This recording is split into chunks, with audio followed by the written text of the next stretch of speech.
यहां से हम आगे बढ़ते हैं। तो सभी बच्चों को एक बार फिर से आज की शाम की शुभकामनाएं। बिंद दिए थे आपको, हिंट मतलब डिटेल नहीं किया था, जैसे पादप और जंतुओं में अंतर, यूकैरियोटिक एंड प्रोकैरियोटिक में अंतर, और भी बहुत सारी चीजें जो डिटेल नहीं हुआ था। अब शुरू होने जा रहा है डिटेल पोर्शन, पहली कोशिका। और पहली कोशिका में हम पढ़ने जा रहे हैं मेरे बच्चे प्रोकैरियोटिक सेल के बारे में। प्रोकैरियोटिक कोशिका एक डायग्राम बनाएंगे और उसमें समझने की मदद करेंगे, फिर एक एक करके सबका थ्योरी लिखाएंगे। ठीक है, प्रोकैरियोटिक कोशिका और प्रोकैरियोटिक कोशिका को अपन समझेंगे कि इसके अंदर कौन कौन है, क्या क्या होता है, क्या क्या खास बात है, और वगैरह वगैरह वगैरह सब पढ़ेंगे। तो फटाफट ध्यान लगा लीजिए और शुरू करते हैं आज का सेशन। विमान अब उड़ान भरने वाला है, कुर्सी पेटी लल्ला बांध लो। प्रोकैरियोटिक मैंने पहले ही आपको समझाया था, एक बार फिर से बता देता हूं। प्रो का मतलब होता है अर्ली, अर्ली का मतलब होता है पहले, और पहले का मतलब इसके बाद आता है कैरियोट का मतलब क्या होता है बच्चा? कैरियोट का मतलब होता है केंद्रक, और ये जो केंद्रक है मतलब केंद्रक से पहले। तो ऐसी हर कोशिका जो केंद्रक बनने से पहले की है, जो केंद्रक बनने से पहले की कोशिका है, वो सारी कोशिका प्रोकैरियोटिक कोशिका कहलाती है। हर वो कोशिका जो केंद्रक बनने से पहले की कोशिका है, वो कोशिका हमेशा प्रोकैरियोटिक कहलाती है। आप उदाहरण बताइए, आप बताइए इसका उदाहरण, तो फिर एक एक करके सब में बढ़ जाएंगे कि क्या क्या होता है, क्या नहीं होता है, वगैरह वगैरह। उदाहरण बताइए। सबसे पहला उदाहरण माइकोप्लाज्मा, इसी में आता है। माइकोप्लाज्मा इसी में आता है। इसके अलावा जीवाणु इसी में आता है। इसके अलावा आर्की बैक्टीरिया, या जिसे आद्य जीवाणु कहते हैं बेटा, ये भी इसी में आता है। आर्की बैक्टीरिया जानते हो ना, इतना पुराना है कि पूछो मत। Archie bacteria. और बताओ, नील हरित शैवाल, ये भी इसी में आता है। नील हरित शैवाल। और एक फंगस के जैसा दिखने वाला एक्टिनोमाइसीटीज। अब इनको जानते वानते तो हम कुछ नहीं है भैया, मतलब आप नहीं जानते हो, लेकिन एग्जाम्पल हैं सारे। धीरे धीरे करके सबके बारे में बताएंगे।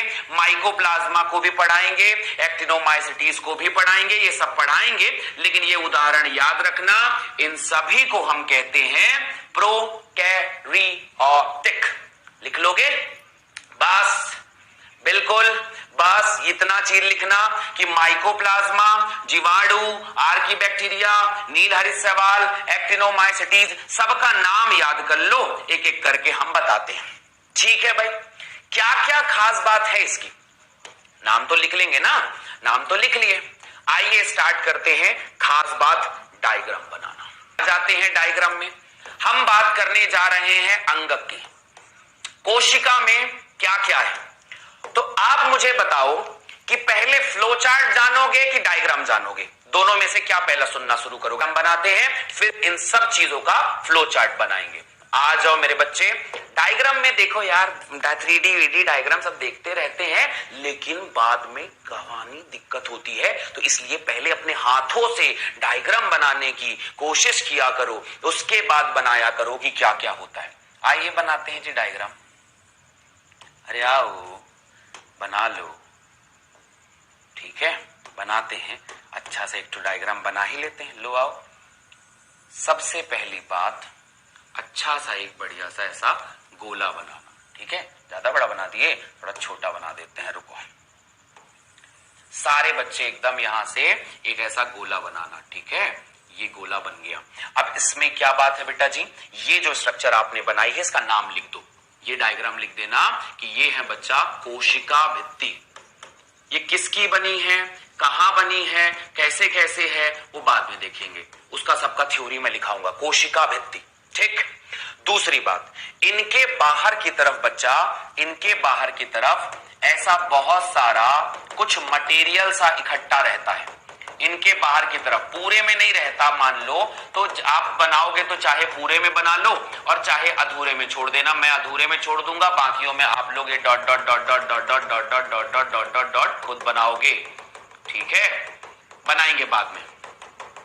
ये एक स्ट्रक्चर है, ये में भी हो भी सकता है और नहीं भी हो सकता, लेकिन फिर भी अपन बना ही रहे हैं तो बना ही देते हैं ना मुन्ना। चलो ये बना दिया मैंने, बाकी आप लोग और अच्छे से बना लेना।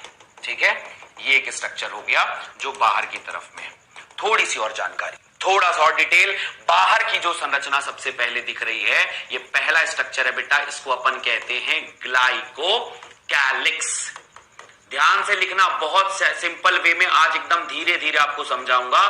बाहर वाला पार्ट है ग्लाइकोकैलिक्स। ठीक, बढ़िया।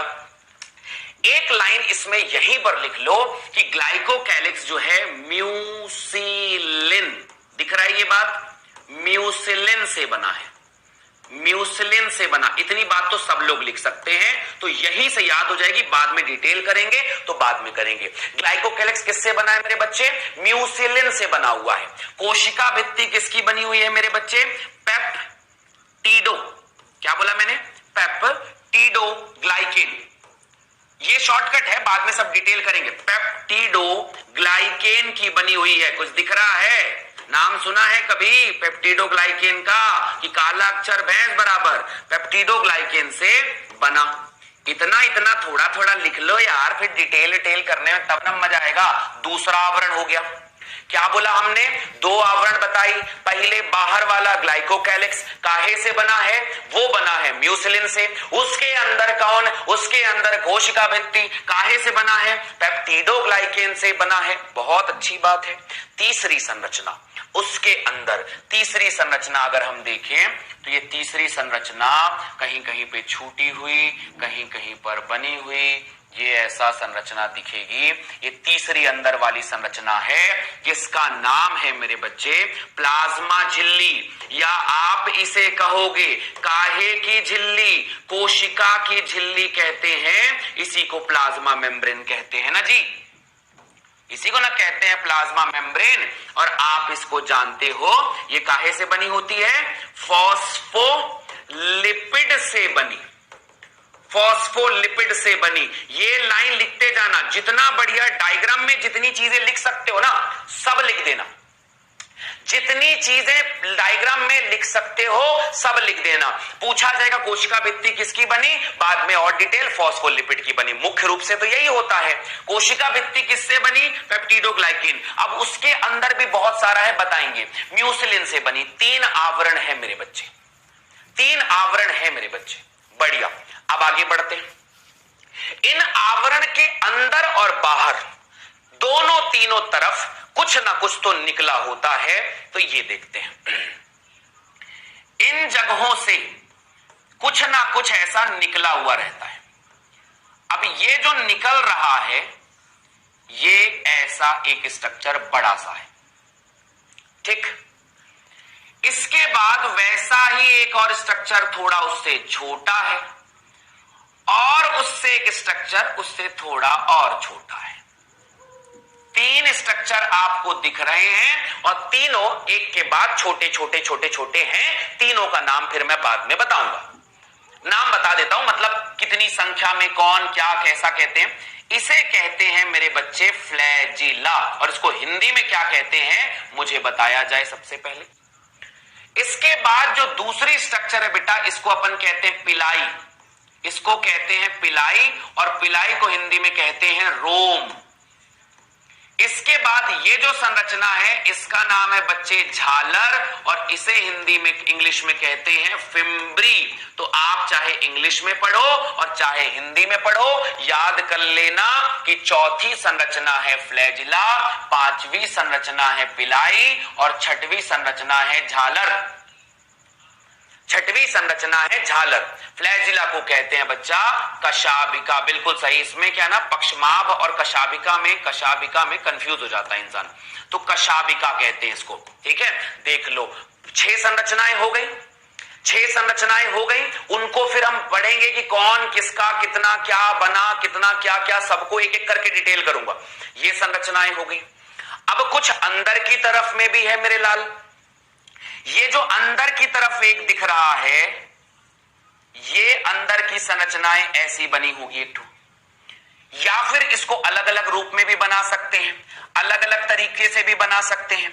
इसको आप चाहो तो ऐसा बना लो, इसको आप चाहो तो ऐसा बना लो, ऐसा ऐसा ऐसा ऐसा ऐसा ऐसा बढ़िया बढ़िया टाइप का बना हुआ रहता है।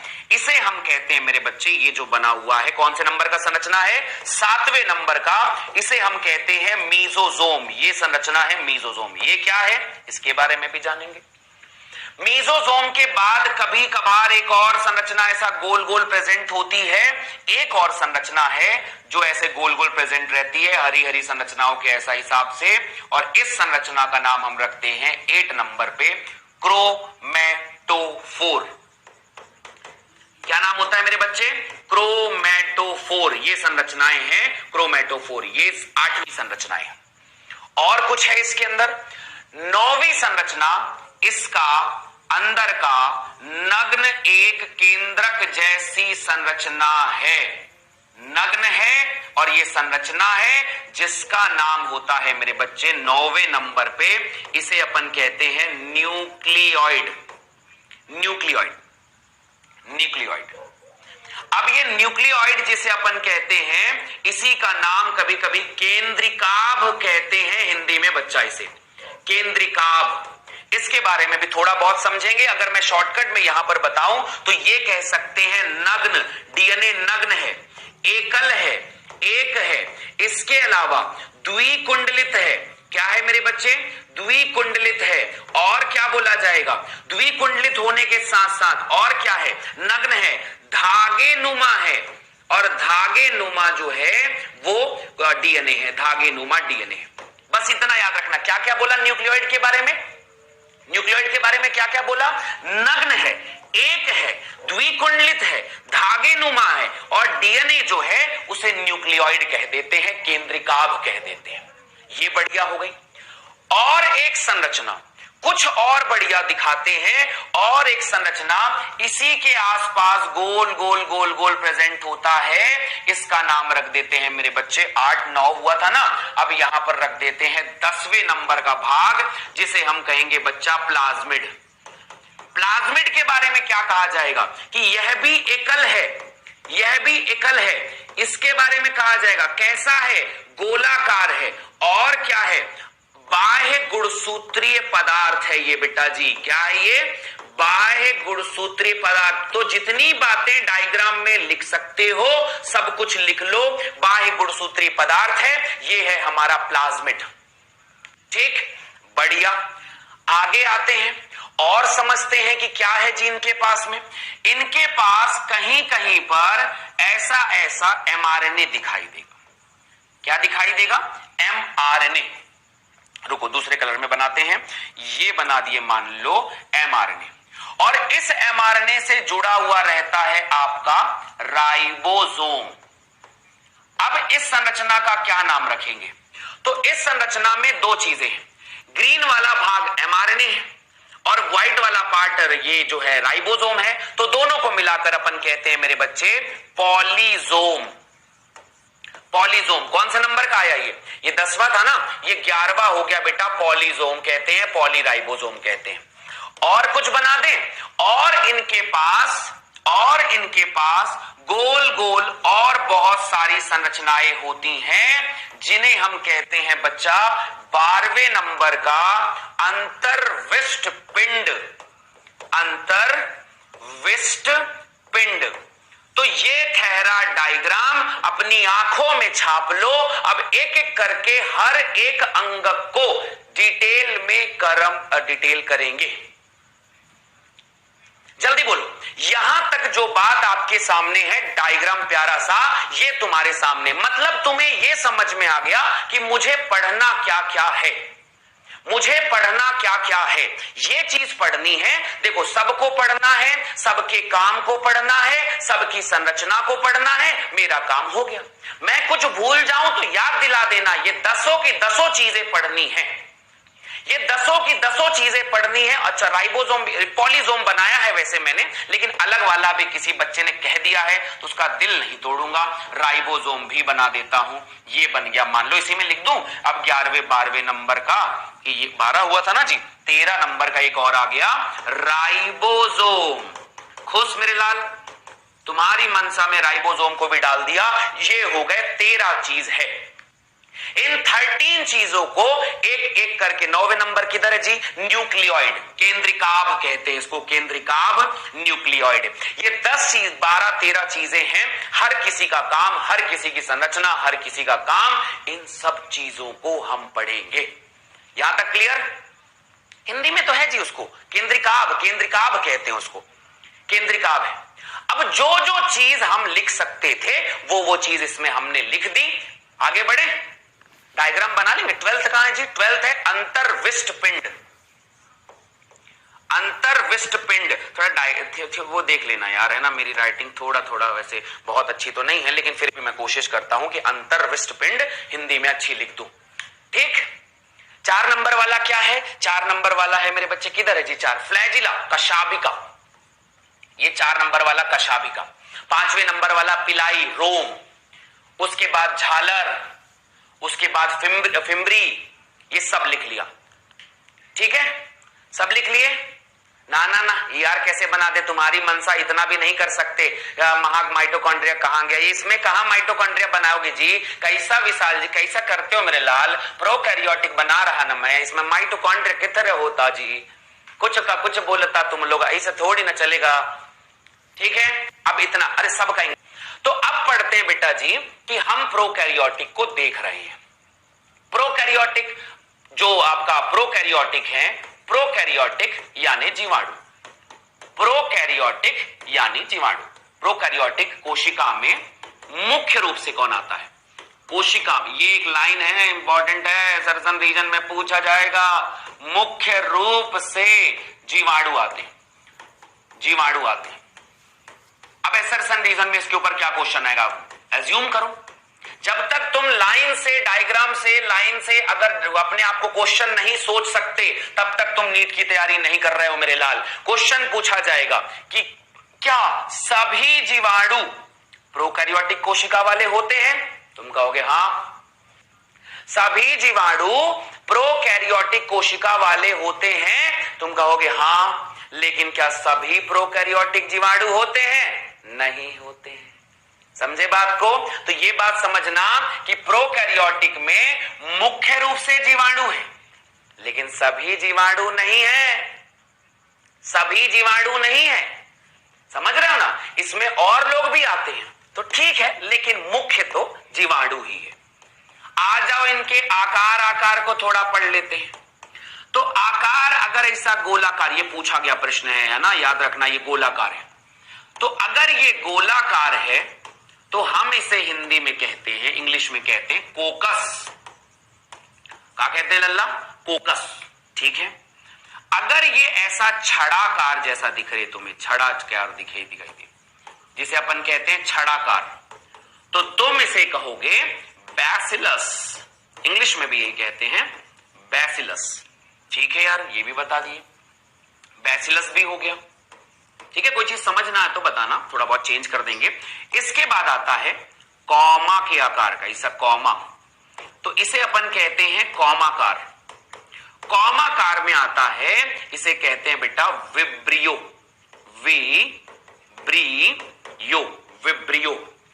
इसके बाद आता है ऐसा गोल गोल गोल गोल गोल गोल गोल गोल घूमा हुआ, इसे अपन कहते हैं कि भैया ये कुंडलित है। ये पूछा गया प्रश्न भैया, पहले पूछा गया है, ये कुंडलित है। और अगर कुंडलित है तो इसे अपन कहते हैं भैया कि कुंडलित है, तो इसे आप कहोगे स्पाइरेलम, स्पाइरेलम। अब ये तो इंग्लिश नाम भी हो गया और हिंदी नाम भी हो गया। सारे बच्चे समझ गए? कितने नाम हो गए बेटा? 4 प्रकार के हो गए। इसके बाद एक ध्यान समझना, यदि फ्लैजिला मतलब हिंदी में क्या बोलेंगे इसको? कशाभिका उपस्थित है। हर किसी में कशाभिका उपस्थित नहीं होती। यदि कशाभिका उपस्थित है तो गतिशील जीवाणु, तो कौन सा जीवाणु है बेटा? ये गतिशील यानी मोटाइल जीवाणु है, वो जीवाणु होगा। ठीक है, अगर जीवाणु को गतिशील होना है तो क्या होना पड़ेगा बेटा? फ्लैजिला होना पड़ेगा। और अगर इफ एब्सेंट है, एब्सेंट इतना इंग्लिश तो सबको पता है, एब्सेंट तो बेटा वो नॉन मोटाइल है, बैक्टीरिया बिल्कुल गति नहीं करेगा, वो हो जाएगा मेरे बच्चे अगतिशील। क्या हो जाएगा? अगतिशील हो जाएगा। क्लियर है यहां तक बात? यहां तक बात क्लियर है? यहां तक बात क्लियर है?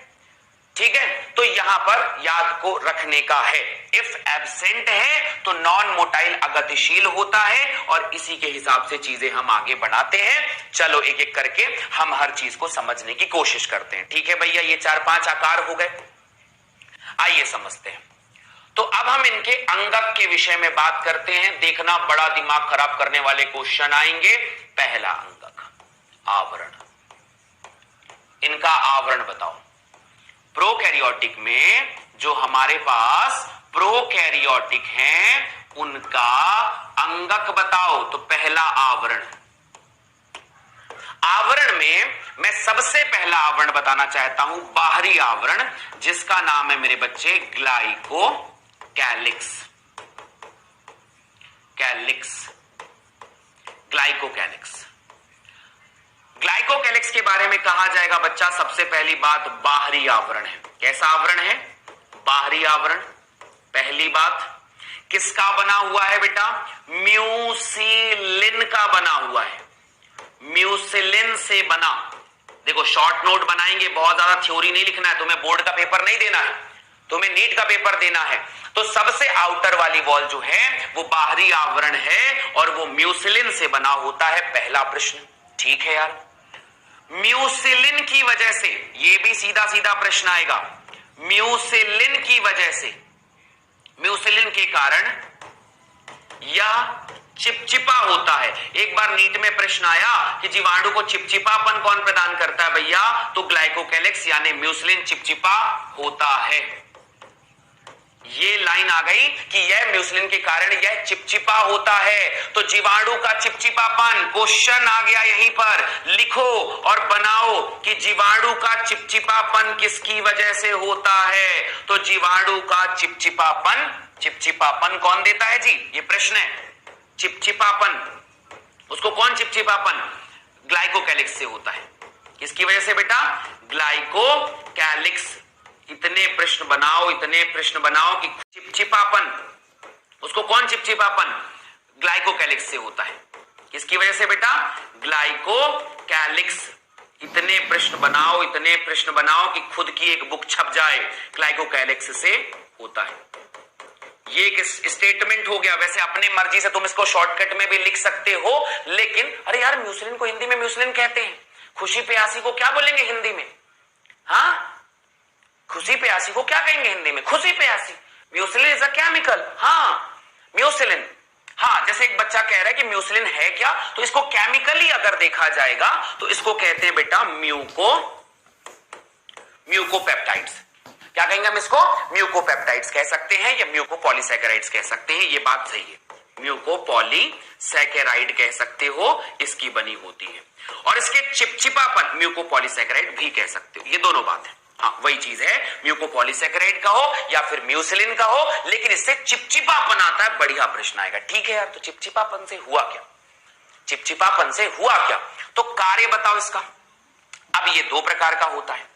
तो ग्लाइकोकैलिक्स 2 प्रकार का होगा मेरे बच्चे। ग्लाइकोकैलिक्स जो है वो 2 प्रकार से होता है। तो या तो ग्लाइकोकैलिक्स होगा बेटा चिकना, या तो क्या होगा? चिकना, और या तो होगा कठोर। ऐसे लिख लेना, या तो एकदम चिकना या तो एकदम कठोर, या तो चिकना और या तो कठोर। तो ये जो चिकना वाला होगा इसको अपन क्या कहते हैं?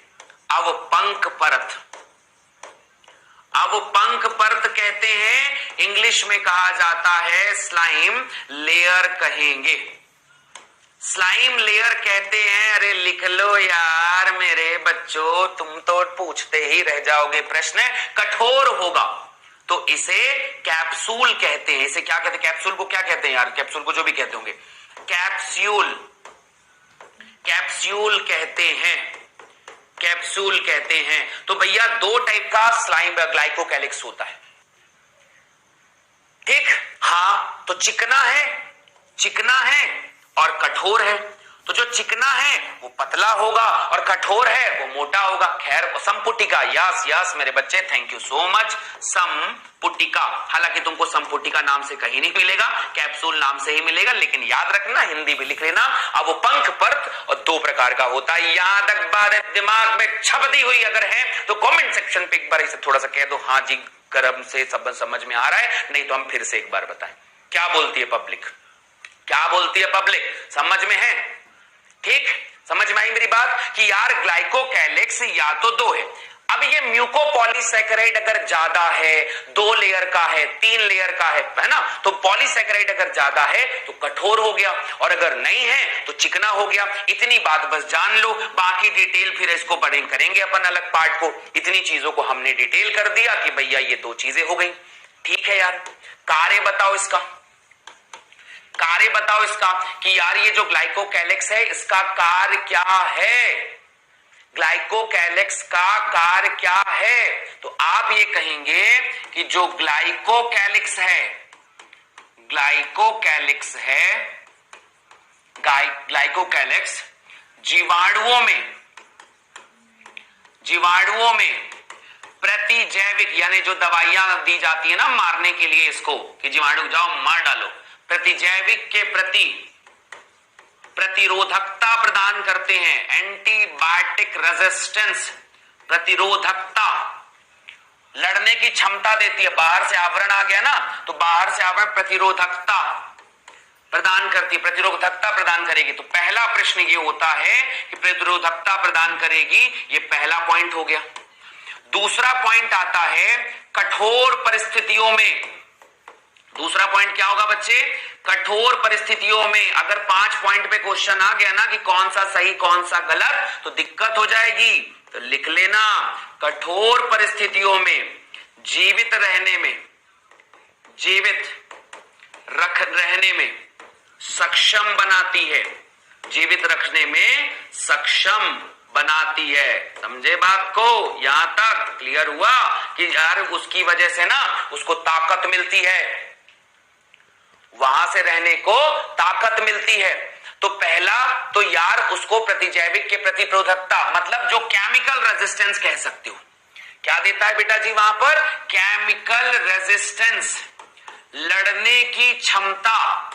ठीक है, केमिकल रेजिस्टेंस कहते हैं उसको कि कोई भी केमिकल ऐसे तुरंत आके नहीं मार पाएगा, ताप नहीं मार पाएगा, केमिकल्स नहीं मार पाएंगे, ऐसे ही जीवाणु नहीं मरेगा। जस्ट एग्जांपल बताता हूं कि तुम्हारे पेट में इतने सारा अम्लीता है कि उतनी अम्लीता को अगर हाथ में फेंक देना तो हाथ जल के राख हो जाता है, पर उस अम्लीता में भी कुछ जीवाणु जिंदा रहते हैं और ये जिंदा रहने का गुण जो है मेरे बच्चे, वो इनको ग्लाइकोकैलिक्स से मिलता है, ग्लाइकोकैलिक्स से मिलता है।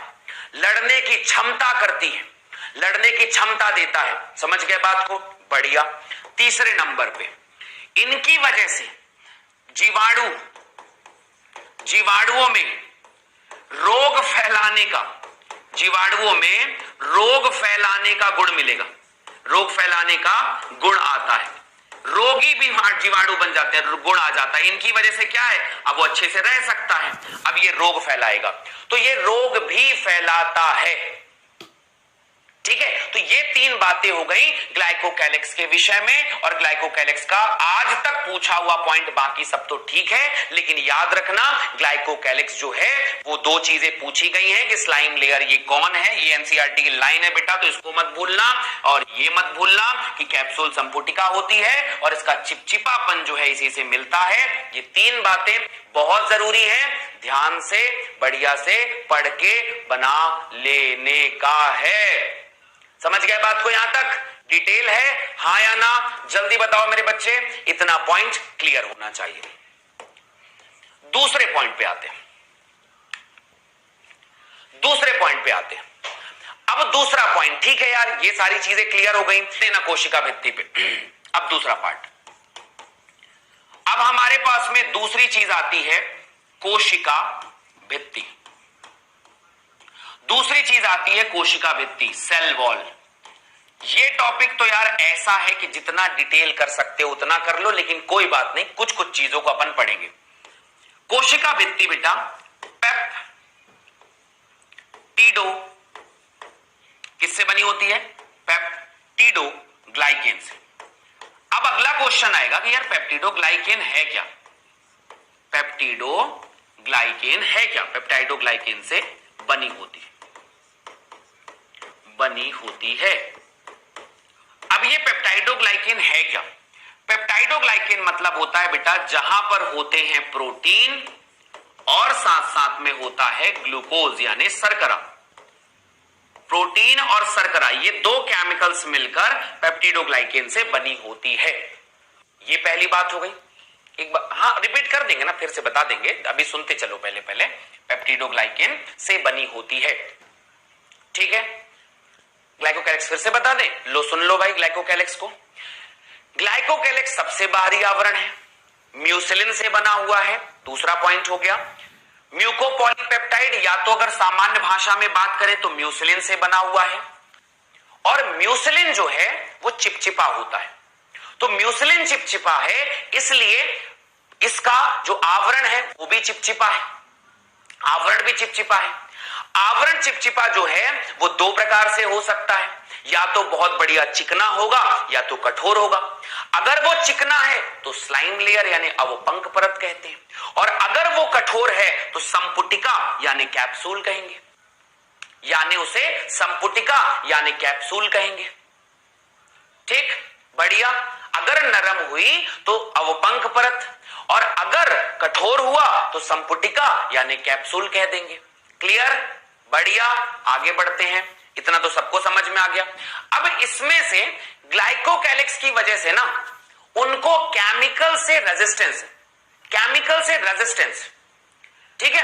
केमिकल से रेजिस्टेंस का मतलब ये होता है कोई भी केमिकल हो, बैक्टीरिया हो, एंटीबायोटिक हो, ये हो वो हो, सब कुछ हो, सबसे सुरक्षा। यार बाहरी आवरण का काम क्या होता है? सुरक्षा देना, दे रहा है, किसी से भी सुरक्षा देगा। अभी एक बच्चा कहता है प्लाज्मिड से भी होता है, तो वो प्लाज्मिड बनाएगा केमिकल, प्लाज्मिड तो डीएनए है, तो प्लाज्मिड बनाएगा तो यही बनाएगा, प्लाज्मिड बनाएगा तो यही बनाएगा। फिर कठोर परिस्थितियों में लड़ने की क्षमता भी देगा, इसके बाद रोग फैलाने का गुण भी दे देगा कि अच्छा तुम कठोर परिस्थिति में रह के क्या घूमेगा, रोग फैलाएगा। तुम्हारे पेट में वो क्या करने गया है? मजा लेने गया है? कहा नहीं, बीमारी फैलाने गया है। तुम्हारे पेट में वो जाके क्या कर रहा है? इतने एसिड में मरने थोड़ी गया है, वो बीमारी फैलाने गया है। तो जब वो, एक बात बता, तुम्हारी नाक कौन बनाता है? नाक के अंदर का म्यूकस कहां बनता है? डीएनए में, लेकिन निकलता तो यही ना है जी, कि नहीं निकलता है?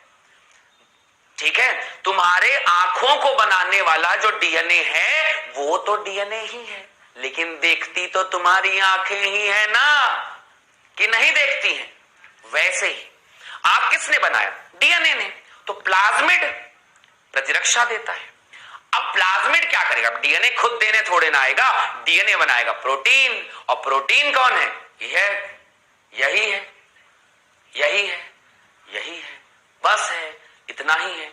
बहुत सुंदर, चिपकने में भी मदद करेगा कहीं से। हाँ, ये भी तो चिपचिपापन, इसलिए तो कह रहा था, कहीं जाने में, कहीं जाने में, चिपचिपाने में सब मदद करेगा। बढ़िया। आगे कोशिका भित्ति में पेप्टाइडोग्लाइकेन से बनी होती है। अलग अलग जीवाणुओं में अलग अलग पेप्टाइडोग्लाइकेन होता है। उदाहरण बताऊं मैं आप लोगों को, कुछ लोगों में इनके पास होता है म्यूरामिक एसिड, म्यूरामिक अम्ल। अगर मैं इसे और डिटेल करूं तो इसका नाम कभी कभी म्यूरामिक अम्ल हो जाता है। इसके दो टाइप हैं मेरे बच्चे, ये याद रख लेना, कभी कभी तुम्हें काम आएगा। NAG और दूसरे का नाम है NAM। ये दो नाम हैं जिनकी कोशिका भित्ति बनी होती है। N का मतलब होता है N, A का मतलब होता है एसिटाइल, ठीक है, एसिटाइल, और G का मतलब होता है मेरे बच्चे ग्लूटामिक एसिड। ये भी पाया जाता है। NAM में क्या होता है? NAM में N एसिटाइल, एक मिनट ना, एसिटाइल ये हो गया, जाएगा, और यहां पर भी एसिटाइल, फिर से लिख देता हूं एसिटाइल, और म्यूरामिक एसिड भी पाया जाता है। किसी किसी में टिकोइक अम्ल पाया जाएगा, अम्ल पाया जाएगा। तो ये सब में अलग अलग होता है। किसी को अगर एकदम बहुत गर्मी में रहना है तो टिकोइक अम्ल पाया जाएगा, किसी को थोड़ा ठीक ठाक जगह पे रहना है तो म्यूरामिक अम्ल में पाया जाएगा, अलग अलग जगह पाया जाता है। ठीक है, समझ गए बात को कि यहां पर क्या हुआ। अब तुमसे कहेगा पेप्टाइडोग्लाइकेन मतलब क्या, तो पेप्टाइडोग्लाइकेन जो है वो भाई जीवाणु है, अलग अलग प्रकार का होता है ना। एक आर्की बैक्टीरिया जो एकदम गर्म में रहता है, मतलब गर्मी में रह लेता है, उसका एक बैक्टीरिया है जो भैंस की आंत में रह लेता है, उसका एक बैक्टीरिया है जो क्या बोलते हैं एकदम जहां ऑक्सीजन नहीं होता वहां भी रह लेता है, हर जगह रह लेता है, बड़ा बड़ा जगह रहता है। तो उसी को म्यूरामिक अम्ल कहते हैं, म्यूरामिक एसिड। और वो म्यूरामिक एसिड दो प्रकार का होता है, NAG और NAM। एसिटाइल ग्लूकोसामीन और एसिटाइल म्यूरामिक एसिड, ये दोनों, उसी ग्लूकोसामीन भी उसी को कह सकते हैं ग्लूकोसामीन, या ग्लूकोसामाइन, उसी को ग्लूटामिक एसिड्स कह सकते हैं, ग्लूकोसामीन और म्यूरामिक एसिड, ये दोनों का बना होता है।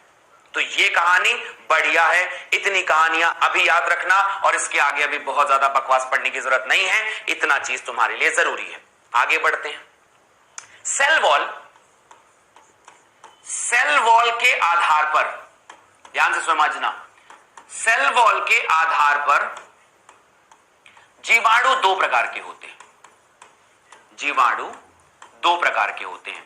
समझना मेरी बात, किस किस प्रकार से कह रहा हूं, प्रकार के होते हैं, दो प्रकार के। अभी शुरू में ना बेटा एकदम अपन स्लो चल रहे हैं, आराम से एकदम पढ़ेंगे, धीरे धीरे। एक बार आपको मेरी थोड़ी बहुत आदत लग गई ना समझने की, मेरी राइटिंग को समझने की, मेरी भाषा को समझने की, तो तुम फिर सब समझ लोगे, और उसके बाद हम थोड़ा सा रफ्तार से भी पढ़ लेंगे। ठीक है, तो सेल वॉल के आधार पर जीवाणु दो प्रकार के होते हैं, दो टाइप के होते हैं। इसको किस आधार पर कहते हैं, एक को कहा जाता है मेरे बच्चे ग्राम का पॉजिटिव, और दूसरे को कहते हैं ग्राम का नेगेटिव। ये पहला है, और दूसरा पार्ट आता है जिसे हम कहते हैं मेरे बच्चे ग्राम का नेगेटिव। अब कैसे निकालते हैं ग्राम पॉजिटिव और ग्राम नेगेटिव, कैसे निकालते हैं, इसको समझना, इसको समझना। ग्राम पॉजिटिव और ग्राम नेगेटिव को कैसे निकालते हैं, मैं एक कहानी बताता हूं तुम लोगों को।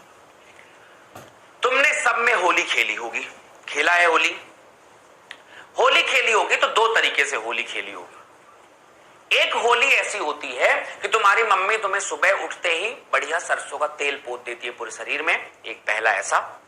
और दूसरा ऐसा होली होता है जिसमें तुम बिना तेल लगाए बाहर निकल जाते हो।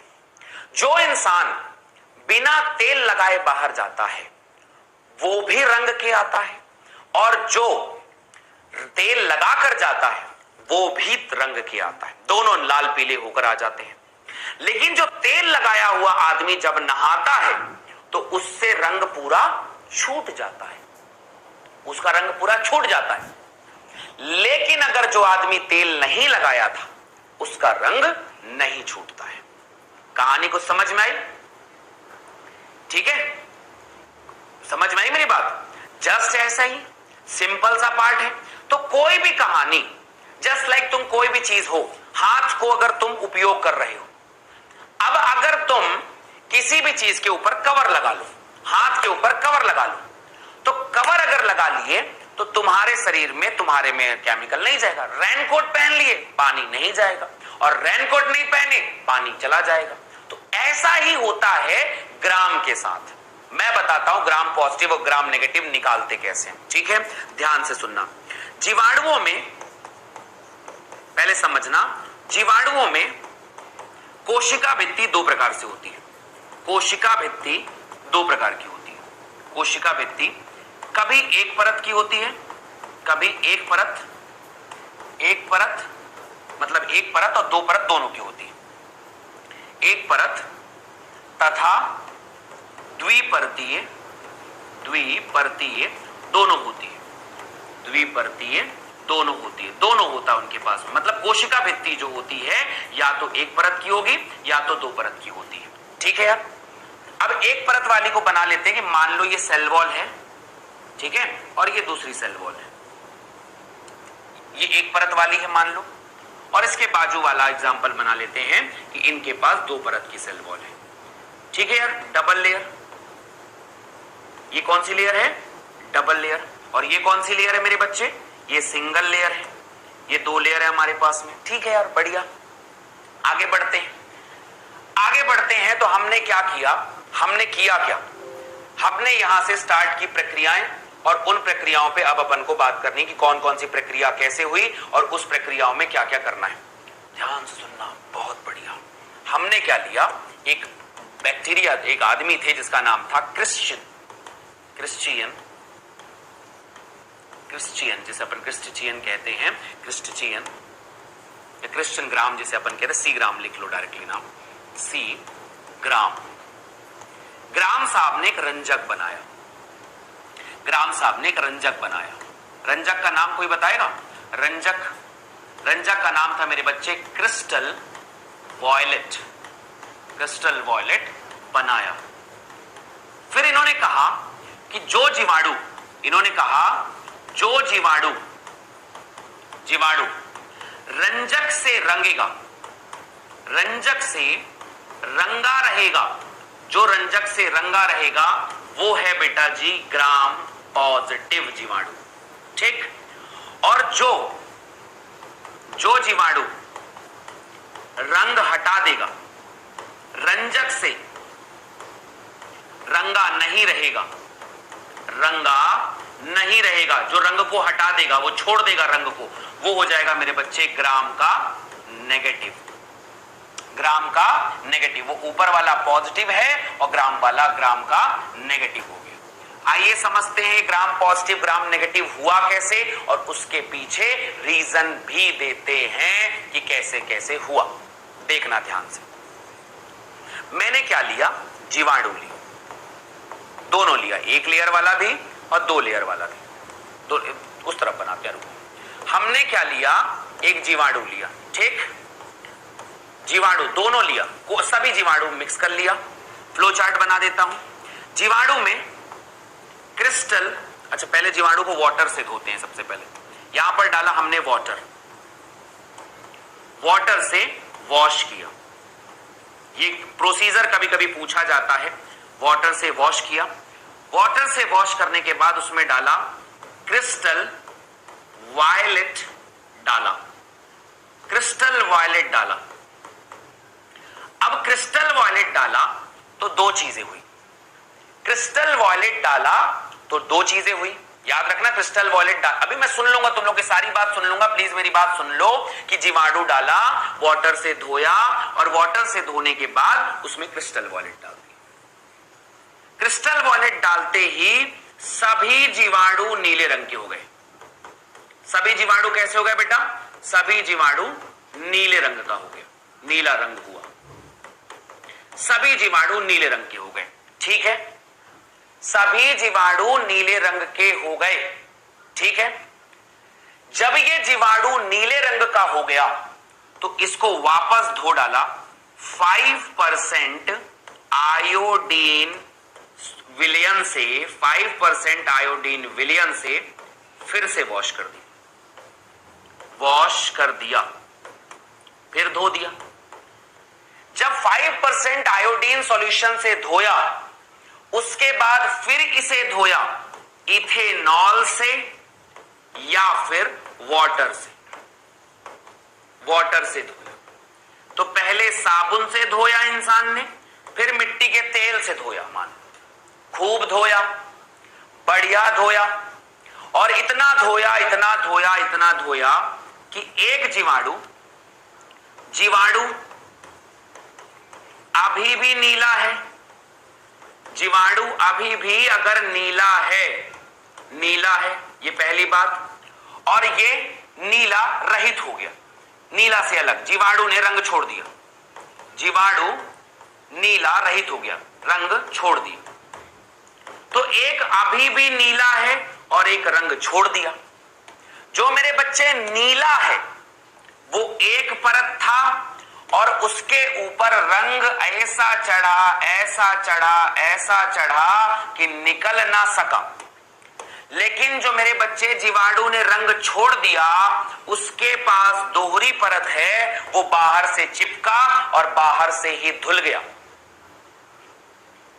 बाहर से धोया और बाहर से मतलब रंग छोड़ दिया। इससे पता चला कि जो अभी भी रंग है वो सिंगल परत का है और इसी को हम कहते हैं मेरे बच्चे ग्राम का धनात्मक। ग्राम से जुड़ा था ना, इसलिए ग्राम धनात्मक, और ये था ना ग्राम से, तो ये ग्राम का हो गया ऋणात्मक। ये बात हो गई। तो जिनके पास सिंगल लेयर होती है मेरे बच्चे, जिनके पास सिंगल लेयर है वो ग्राम का धनात्मक है, और जिनके पास डबल लेयर है बच्चा वो है ग्राम ऋणात्मक। कुछ कुछ दिमाग में बैठा होगा तो रिवीजन करा दूंगा। ग्राम धनात्मक का उदाहरण बताओ। फ्लो चार्ट में पढ़ाया है मैंने तुम्हें, उदाहरण बताओ कि क्या उदाहरण है इसके। तो ग्राम धनात्मक का उदाहरण है स्ट्रेप्टोकोकस न्यूमोनी। क्या बोला मैंने? Streptococcus pneumoniae. रट दोगे ना बाबा? और इसका उदाहरण क्या होगा? इसका उदाहरण होगा ई कोलाई। कभी नाम सुना कि ई कोलाई नामक एक बैक्टीरिया है, वो ग्राम ऋणात्मक होता है।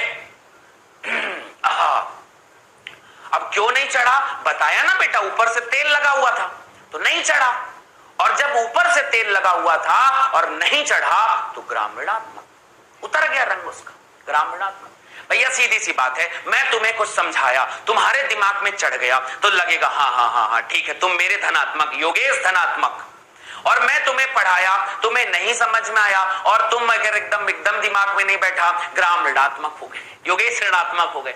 वैसा ही है, ग्राम ने रंग डाला, जिसके जिसके ऊपर रंग गया वो धनात्मक है, और जो जो नहीं चढ़ा वो ऋणात्मक है। बस ये कहानी है, इतनी बात आप लोगों को समझनी है। मैं एक बार फिर से समझाता हूं मेरे बच्चे। फ्लो चार्ट में बनाना, थ्योरी एक पेज लिखते हैं, इसका थ्योरी एक पेज का है मेरे भैये, समझ गए? ये दो प्रकार के जीवाणु, इसका एक पेज का थ्योरी बनेगा। मैं तुम्हें एकदम नॉर्मल वे में समझाने की कोशिश करता हूं। सारे बच्चे मेरा दिमाग लगा कर एक बार फिर से सुनिएगा बेटा जी, सुनते हैं एक बार फिर से। कोशिका भित्ति पेप्टिडोग्लाइकेन की बनी होती है। इनमें कभी म्यूरामिक एसिड होता है, कभी इनमें एनेस्टाइल ग्लूकोसामीन होता है, कभी इनमें एनेस्टाइल म्यूरामिक एसिड होता है। ठोको जी जवाब कि पहली बात समझ में आ गई। जल्दी से टिकोइक अम्ल भी होता है। खत्म।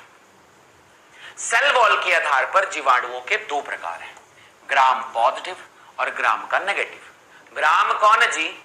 ग्राम कौन जी? ग्राम एक साइंटिस्ट का नाम है, ग्राम एक साइंटिस्ट का नाम है। फिर कहा कि कोशिका भित्ति या तो एक परत की होगी या तो द्विपरत की होगी, या तो एक परत। अरे ऑयल उनमें कुछ नहीं है, वो तो परत है, वो तो कहानी बता। तुम लोग तो होली खेलने लग गए यार, कृष्ण शर्मा, गजब करते हो। समझ गए बात? म्यूरामिक एसिड उसे स्ट्रेंथ प्रोवाइड करता है, ठोस प्रोवाइड करता है, ताप से लड़ने की क्षमता देता है। म्यूरामिक एसिड बहुत चीज करता है, बहुत चीज करता है। तो या तो एक परत है या तो दो परत है। अब यार दिक्कत ये है कि इनके पास एक रंजक है। साइंटिस्ट का नाम क्या था? सी ग्राम। ये वैज्ञानिक था मेरे बच्चा, ये वैज्ञानिक था, और इस वैज्ञानिक का नाम था सी ग्राम। रंजक का नाम कौन सा था? कमेंट सेक्शन में तुम्हारा नाम पूछने का, क्रिस्टल वायलेट। रंजक का नाम बोलो, रंजक का नाम बोलो, क्रिस्टल वायलेट। इसकी वजह से जीवाणु नीला नीला होता है, ठीक है? तो अब कहानी होती है, जीवाणु रंजक से रंगा अगर है, रंगा रहेगा, नीला का नीला है तो ग्राम पॉजिटिव, अगर नीला से हट गया तो ग्राम नेगेटिव। नीला का नीला है। अरे भैया तुम लोग पार्थ सर को बुलाओगे, ऐसा करोगे, पार्थ सर बोलोगे, पार्थ सर आएंगे, बहुत जल्दी आएंगे मेरे बच्चा, खत्म तो कर लें दो चैप्टर, आधा मैं पढ़ा दूंगा, आधा पार्थ सर पढ़ाएंगे, मिलकर पढ़ा देंगे तुम लोग को। ठीक है, जीवाणु रंजक से रंगा नहीं रहेगा तो ग्राम नेगेटिव हो गया। बहुत सुंदर, आगे बढ़े। कहीं से पता लगा जी कहां कहां क्या क्या हुआ, तो हमने जीवाणु को पकड़ा, लगा वाटर से। एक बच्चा कह रहा था इसको धोएंगे कैसे? अरे यार कुछ ज्यादा नहीं धोना पड़ता है, वाटर वॉश कर देते हैं उसमें, ठीक है ना, वाटर से धोए पहले। फिर क्या डाले तीसरे नंबर, ये क्रम पूछा जाएगा, और जो सीरियसली नहीं ना पढ़ रहे हो बहुत याद करोगे फिर बाद में मुझे। या फिर हम लोग क्या डाले हमने, क्रिस्टल वायलेट डाला। क्या डाला जी? क्रिस्टल वायलेट डाला। फिर क्या किया जी, तीसरे नंबर पे, चौथे नंबर पे सारा जीवाणु नीला नीला हो गया, सारा जीवाणु नीला नीला हो गया, ठीक है, बहुत बढ़िया, नीला हो गया। तो 5% आयोडीन विलयन से फिर वॉश कर दिया। वॉश करने के बाद 5वें नंबर के बाद 6वें नंबर में काहे से धोया? इथेनॉल या पानी से धोया। इथेनॉल और पानी से धोया तो या तो जीवाणु अभी भी नीला, या तो जीवाणु अभी भी नीला, और या तो जीवाणु रंग छोड़ दिया। रंग अगर छोड़ा है तो वो ग्राम से ऋणात्मक है क्योंकि उसने नहीं पकड़ा, समझे? और अगर सिंगल तो ग्राम धनात्मक है वो। अब अगर वो ग्राम धनात्मक तो स्ट्रेप्टोकोकस न्यूमोनी, और अगर ग्राम ऋणात्मक तो इकोलाई। अब तुम बताओ कि मैंने तुम्हारे ऊपर एक रंग छोड़ा पढ़ाई वाला, समझ में आया तो तुम योगेश धनात्मक, और नहीं समझ में आया तो तुम ग्राम योगेश ऋणात्मक। तो तुम में से कितने बच्चे, अरे सेल वॉल का नाम क्या है मेरे बच्चे? एक भित्ति, दो भित्ति, प्राथमिक, द्वितीयक भित्ति। पेप्टिडोग्लाइकेन की बनी एक भित्ति, पेप्टिडोग्लाइकेन की बनी दो भित्ति, बस ये पॉइंट आता है। क्या म्यूरामिक एसिड कोशिका भित्ति में? मेरे लाल काहे थकते हो तुम लोग?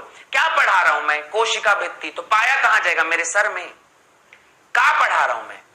कोशिका भित्ति। तो कोशिका भित्ति में ना पाया जाएगा कि मेरे पेट में पाया जाएगा, सर में पाया जाएगा?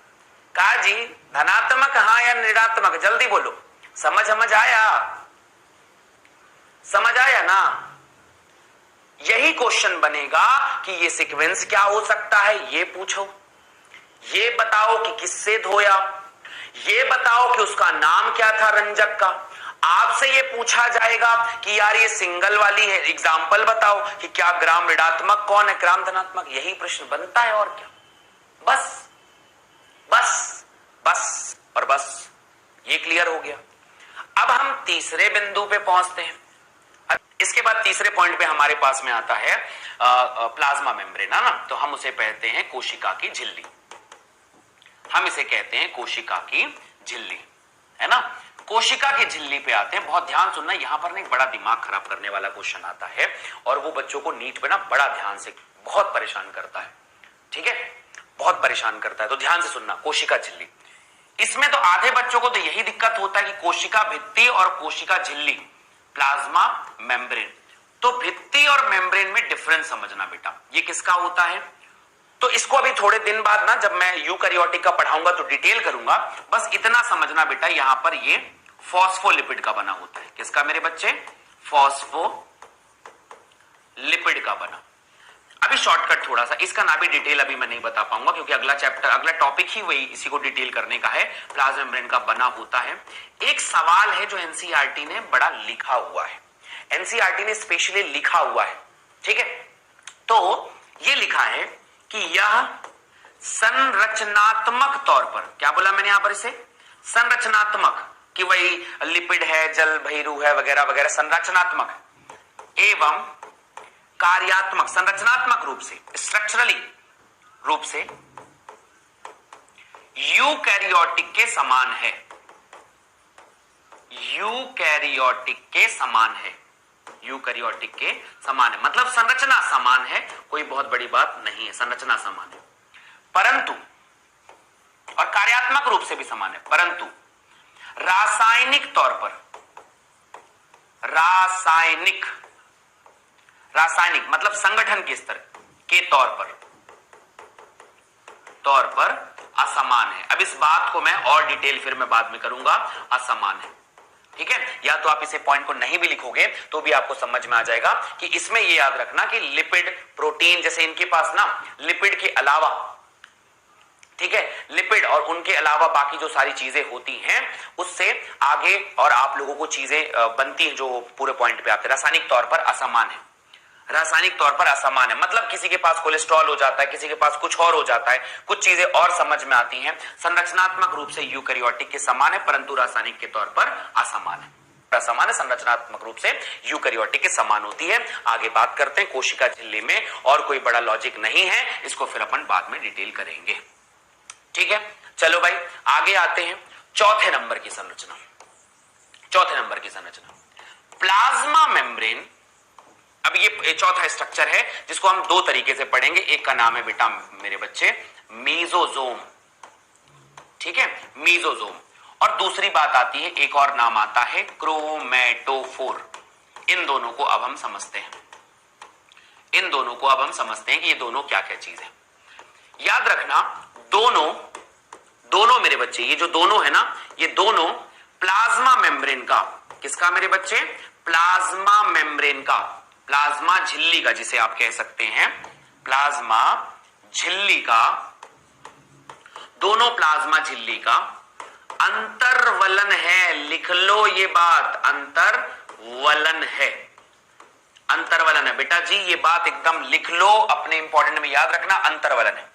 प्लाज्मा मेम्ब्रेन अंदर की तरफ मुड़ेगी, मेम्ब्रेन जो होता है वो उसमें मुड़ेगी, और जब मुड़ेगी तो यहां पर याद रखना उसे अंतर्वलन कह देते हैं। अब इस अंतर्वलन में दोनों ये बात है, लेकिन मैं पहला पॉइंट आपको पढ़ा, रिप्लाई करूंगा ना मेरे बच्चे, थोड़ा बहुत पढ़ा भी लिया करूं यार, एक तो तुम्हारे चक्कर में इतना धीरे धीरे पढ़ा रहा हूं। मीजोजोम है ना, तो सुनते हैं भाई मीजोजोम को, ठीक है।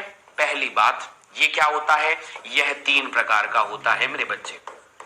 पहली बात ये होती है, यह 3 प्रकार का होता है। लिखो, एनसीईआरटी की लाइन है, मजेदार तरीके से पढ़ेगा। एक ऐसा होता है, ऐसे ऐसे ऐसे ऐसे ऐसे करके ये होता है, एक ऐसा ऐसा फूला हुआ रहेगा, ऐसा वाला।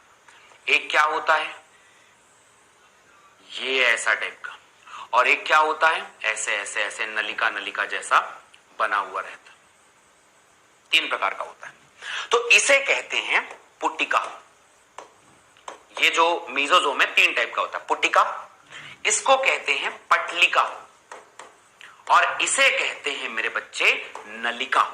तो आपका जो मीजोजोम है आकृति के आधार पर कितने प्रकार का होगा, अगर बताइए मीजोजोम जो है आकृति के आधार पर 3 प्रकार का होगा। पहला पॉइंट पुटिका, दूसरा पॉइंट पटलिका, तीसरा पॉइंट नलिका। पुटिका, पटलिका, नलिका, ये 3 प्रकार का होता है, ठीक है भाई। मीजोजोम करेगा क्या, मीजोजोम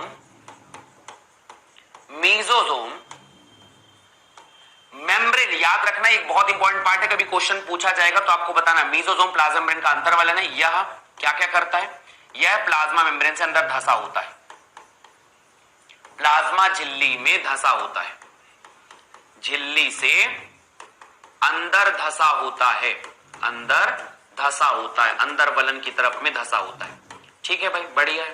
काम बताओ, कार्य बताओ मीजोजोम का, यह कार्य क्या होता है, यह माइटोकॉन्ड्रिया की तरह, किसकी तरह बेटा, माइटोकॉन्ड्रिया की तरह, जैसा माइटोकॉन्ड्रिया होता है ना, उसी तरह माइटोकॉन्ड्रिया की तरह एटीपी निर्माण करता है। इनके पास भी एटीपी निर्माण करता है। कर दिया एटीपी निर्माण, बहुत अच्छी बात है भैया, एटीपी निर्माण कर दिया, मतलब इसका पार्ट क्या है, माइटोकॉन्ड्रिया। पहला चीज। दूसरे चीज में आते हैं, यहां श्वसन, श्वसन, श्वसन यानी ऊर्जा, ऊर्जा यानी एटीपी, ये वही बात है ना, क्रिया संपन्न होती है, अलग अलग तरीके से लिखा रहेगा, संपन्न होती है, एक ही बात है, श्वसन से ही तो ऊर्जा मिलती है, इसमें भी कोई शक नहीं। यहां मतलब पदार्थों का स्त्रावण होता है, पदार्थों का स्त्रावण होता है। कोई भी पदार्थ अगर आपको स्त्रावण करना होता है, स्त्रावण होता है, ठीक है, स्त्रावण होता है। अधिकतम एंजाइम पाए जाते हैं। अधिकतम क्या पाए जाते हैं मेरे बच्चे? एंजाइम पाए जाते हैं। इनके पास बहुत सारे एंजाइम भी पाए जाते हैं, ठीक है। कोशिका भित्ति के विभाजन में मदद करता है। कोशिका भित्ति के विभाजन में आवश्यक है। जब भी कुछ विभाजन करना होगा, विभाजन में आवश्यक है। तो भैया मेसोजोम के बहुत काम हैं। मेसोजोम माइटोकॉन्ड्रिया की तरह से करता, ऊपर वाली लाइन, ये प्लाज्मा झिल्ली से अंदर धसा है, मतलब उसका अंतर्वलन है। अब अंतर्वलन का मतलब क्या होता है मेरे बच्चे? कि ये प्लाज्मा मेम्ब्रेन था जस्ट लाइक, ठीक है, और यही प्लाज्मा मेम्ब्रेन अंदर धस के ऐसा ऐसा ऐसा ऐसा ऐसा ये मेसोजोम बना दिया। ये प्लाज्मा मेम्ब्रेन ही अंदर धस कर, तो यार ये कोशिका भित्ति के विभाजन में आवश्यक, ये काम सारे मैं कल तुमसे पूछूंगा। एक बार फिर से पूछ रहा हूं, सारे बच्चे रिवीजन करो फटाफट मेरे साथ कि मेसोजोम का काम क्या होता है। माइटोकॉन्ड्रिया की तरह काम करता है मेरे बच्चे, माइटोकॉन्ड्रिया, ठीक, ताकि ऊर्जा देगा काम। दूसरा काम हो गया श्वसन क्रिया संपन्न करेगा। पदार्थों का स्त्रावण, जो स्त्रावण करेगा ये कर्माम होगा। इसके बाद अधिक एंजाइम पाए जाते हैं। यहां पर एंजाइम पाए जाते हैं, एंजाइम, ये जो मेसोजोम होता है ना, इस मेसोजोम के ऐसा ये जो बनाया था मैंने, ये मेसोजोम, इसके बाहर यहां पर एंजाइम रहता है। ये बाहर ऐसे एंजाइम लगे हुए रहते हैं, यहां पर बहुत सारे एंजाइम लगे हुए रहते हैं। ये भी बात यहीं पे लिख लो, यहां पर जब डायग्राम बनाओगे ना तो लिख लेना कि भैया इनके पास एंजाइम है, बहुत सारी अभिक्रिया करवाती है, बहुत सारी अभिक्रिया करवाती है, और कोशिका भित्ति के विभाजन में भी आवश्यक है। ये हो गया हमारा मेसोजोम टर्न। मेरे बच्चे समझ में आ गई होगी बात। एक आखिरी पॉइंट और बता देता हूं आप लोगों को, जिसका नाम है क्रोमैटोफोर। क्रोमैटोफोर, ठीक, यह सिर्फ और सिर्फ किस में पाया जाता है बेटा? यह सिर्फ नील हरित शैवाल में होता है। नील हरित शैवाल में, हर किसी में नहीं होता, नील हरित शैवाल में होता है, ठीक है मेरे बच्चे, ये नील हरित शैवाल में होता है, ब्लू ग्रीन एल्गी में होता है। ये बहुत अच्छी बात हो गई। आगे बढ़ते हैं, तो नील हरित शैवाल में क्यों होता है? यहां प्रकाश संश्लेषी का बच्चा, प्रकाश संश्लेषी वर्णक पाए जाते हैं, वर्णक पाए जाते हैं, ठीक है। तो वर्णक पाए जाएंगे तो क्या करेगा? तो भैया जब वर्णक है तो यहां पर एक अभिक्रिया होगी। कौन सी अभिक्रिया? प्रकाश संश्लेषण होता है। यहां प्रकाश संश्लेषण होता है। बहुत सुंदर बात।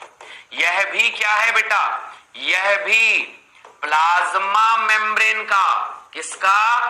प्लाज्मा मेम्ब्रेन का अंतर्वलन है, अंतर्वलन है। ये भी अंदर धसा हुआ रहता है। ये भी कोशिका के अंदर, जस्ट लाइक ये कोशिका है तो इस कोशिका में ये भी अंदर की तरफ धसा हुआ था। तो यहां पर प्रकाश संश्लेषण होता है। क्या होता है मेरे बच्चे?